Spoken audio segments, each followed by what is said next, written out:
আসসালামু আলাইকুম।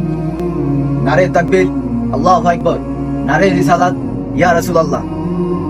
সীমানাপার যুব সমাজের উদ্যোগে 24শে জানুয়ারি শনিবার বাদ আসর হতে মধ্যরাত পর্যন্ত তাফসীরুল কুরআন মাহফিল অনুষ্ঠান সীমানাপার হাজি মার্কেট মাঠ প্রাঙ্গণে।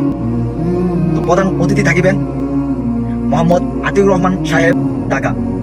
প্রধান মেহমান তরুণ সমাজের আইডল, হাজারো যুবক দিনের পথে আনা, ইসলামের পথে আসা, পাঁচ ওয়াক্ত নামাজ পড়া, যার কথা শুনে তিনি হলেন মাওলানা মুফতি আনিসুর রহমান আশরাফী। তিনিও অংশগ্রহণ করবেন প্রধান মেহমান হিসেবে। আর অসংখ্য যুব সমাজ থাকিবেন। আর যুব সমাজ মানে কি ভাই, এটা না বললে নয়। যুব সমাজ মানে একটা আমরা চাইলে সবকিছু সম্ভব। এত বড় একজন হুজুর আর এত সুন্দর মাহফিল করছে। আমাদের গ্রামবাসী বা আমার যে ফ্রেন্ড সার্কেল আছেন সবাই অংশগ্রহণ করবেন এই মাহফিলে। আরো প্রধান অতিথি আছেন হাফেজ মাওলানা উমর ফারুক সাহেব, প্রধান বক্তা মাওলানা মোহাম্মদ গোলাম জিলানী পীর সাহেব। আরো অসংখ্য হুজুর মাওলানা রয়েছেন, ওয়াজ মাহফিল করবেন। আর পরিদর্শন করবেন হযরত মাওলানা মোহাম্মদ সাইফুল ইসলাম সাহেব, হযরত মাওলানা মোহাম্মদ জাকারিয়া সাহেব।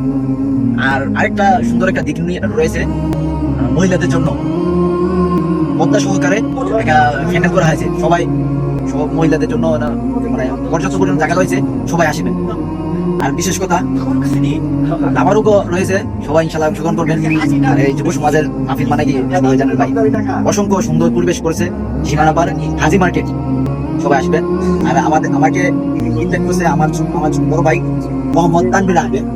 তার জন্য অসংখ্য দোয়া রইল যে এত সুন্দর একটা মাহফিলের আয়োজন করছে, না ভবিষ্যতে আরো সুন্দর করতে পারে, এই দোয়াই রইল।